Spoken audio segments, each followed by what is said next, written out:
आइए molarity equation. कि molarity equation क्या है, इसका बहुत बड़ा यूज तुम्हारे टाइट्रेशन के प्रैक्टिकल में होता है। ये क्या होता है, देखो इधर, ये होता है कि m1v1 is equal to m2v2, this is molarity equation, ये होता है। या m1v1 upon n1 is equal to m2v2 upon n2, ये भी मोलरिटी इक्वेशन, ध्यान देना है। अगर तुम्हें किसी एक सोल्यूशन की मोलरिटी वॉल्यूम पता है और तुमको दूसरे का वॉल्यूम पता हो तो उसकी मोलरिटी निकाल लोगे, मोलरिटी पता हो तो वॉल्यूम निकाल लो। जैसे तुम्हें क्वेश्चन पूछ दूं, इधर देखो कि ये एक पार्ट है, इस पार्ट में 1m HCl का सोल्यूशन है जिसका वॉल्यूम है 1000 ml, इसका वॉल्यूम कितना है 1000 ml है।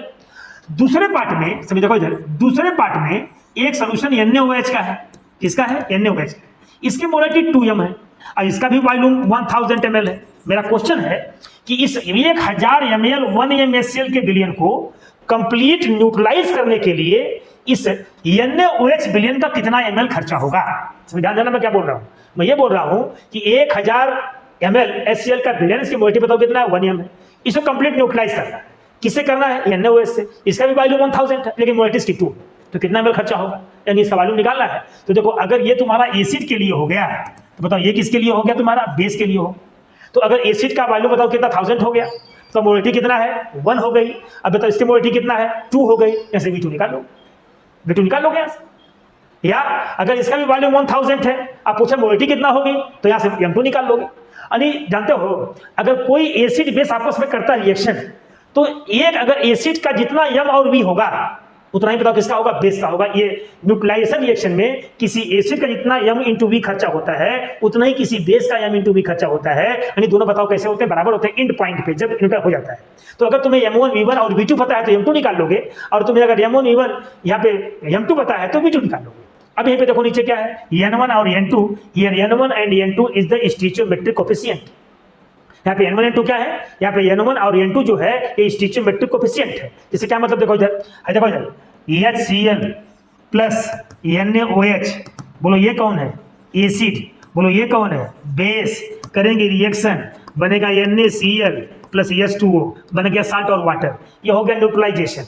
न्यूट्रलाइजेशन अगर हमको इसका M1 V1 पता हो और इसका V2 पता हो तो M2 निकाल लेंगे, M2 पता हो तो V2 निकाल लेंगे। अब देखो यहाँ पे तुम जानते हो किसी भी बैलेंस इक्वेशन में रिएक्टेंट के पहले जो नंबर लिखे होते हैं दे आर कॉल्ड स्टिचियोमेट्रिक कोफिशिएंट।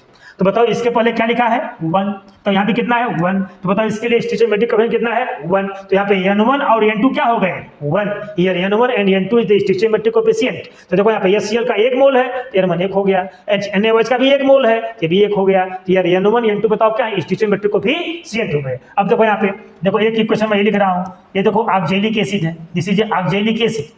अब इसका अगर NaOH से होगा रिएक्शन तो यहाँ पे 2 NaOH खर्चा होगा, क्या बनेगा, बनेगा सोडियम ऑक्जेलेट, देखो इधर प्लस बताओ क्या बनेगा, प्लस बनेगा 2H2O। अब देखो यहाँ पे अगर ये एसिड के लिए है ये बेस के लिए है तो N1 तो 1 हो गया बट N2 कितना हो गया 2 हो गया। देखो यहाँ पे एसिड का स्टिचियोमेट्रिक कोफिशिएंट बताओ कितना है 1 है, अब बेस से कितना बताओ है 2 है, तो यहाँ पे N1 तो 1 हो गया, N2 कितना हो गया 2 हो गया। यहाँ इस केस में N1 2 कितना है 1 और 1, यहाँ पे कितना है इसके लिए 1 और 2 हो गया। तो M1 V1 upon N1 is equal to M2 V2 upon N2, here N1 and N2 is the stoichiometric coefficient and M1 V1 and M2 V2 is the molarity and volume of acid and base. तो इसका बहुत काम पड़ता है, जैसे आपको अगर M1 V1 M1 पता हो और आपको M2 निकालना है, V2 N2 पता है, ऐसे M2 निकल जाएगा, किसी की मोलरिटी और किसी का वॉल्यूम भी निकल जाएगा। इसे कहते हैं मोलरिटी इक्वेशन।